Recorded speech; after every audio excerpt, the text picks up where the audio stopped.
Bonjour tout le monde, je m'appelle Amélie, plus connue sous le nom de Amish Barham. Je suis juriste, communicante, militante des droits des femmes et des enfants, activiste, père éducatrice au centre conseil ado et monitrice des collectivités éducatives, fondatrice de l'association Sourire au cœur.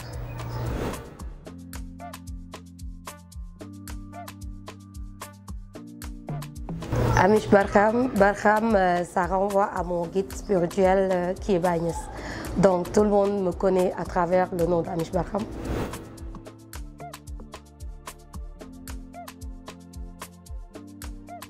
Bon, je peux dire que je suis née dans une famille de bénévoles.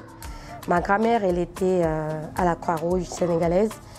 Elle était aussi pionnière dans la lutte des droits des femmes et des enfants. Donc je pense que j'ai hérité ça de ma grand-mère, Adja Mam Yacine Diop.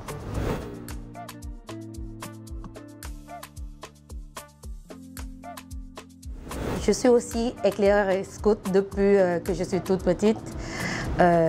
On fait le tour du Sénégal avec les enfants, on les forme, on essaie de voir comment faire pour leur inculper des valeurs du scoutisme.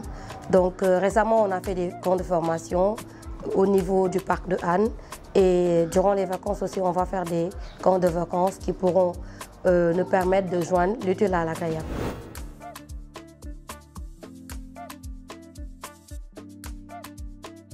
L'association Sourire au cœur est une association qui s'occupe de tout ce qui est droit des femmes et des enfants.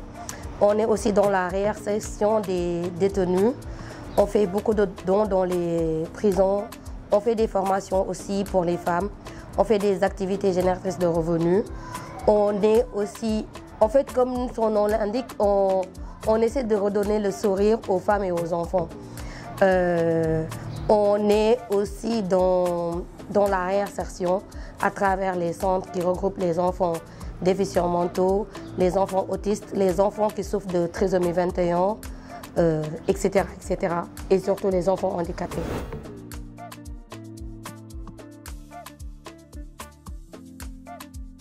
On peut dire que je suis dans l'engagement communautaire depuis des années. On a eu à faire beaucoup de programmes, beaucoup de projets qui nous ont permis aujourd'hui d'être connus peut-être à travers le Sénégal et d'être très engagés dans la lutte pour les droits des femmes et des enfants.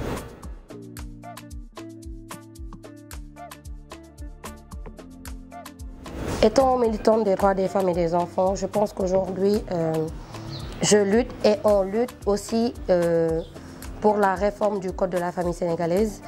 On lutte pour l'abandon des mutilations génitales féminines.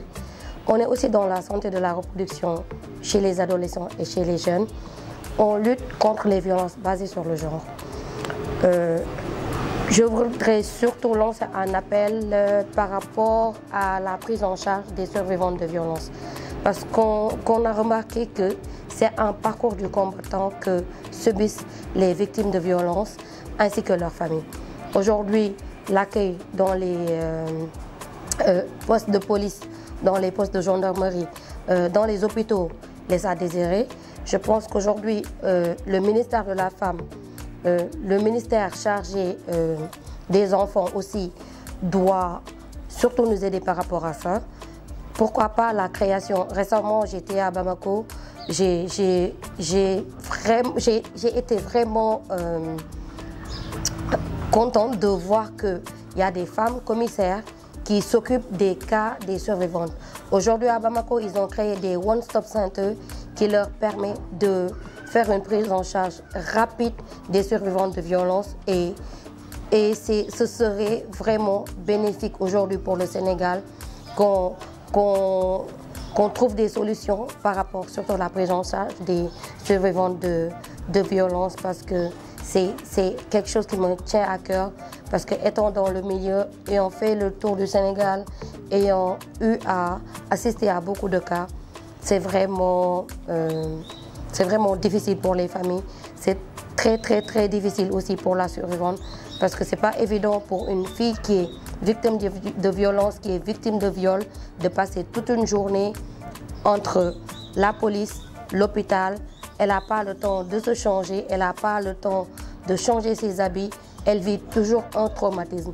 Donc, j'aimerais bien qu'on fasse une formation pour nos forces de défense et de sécurité par rapport à l'accueil dans les postes de police, de gendarmerie et aussi dans les hôpitaux.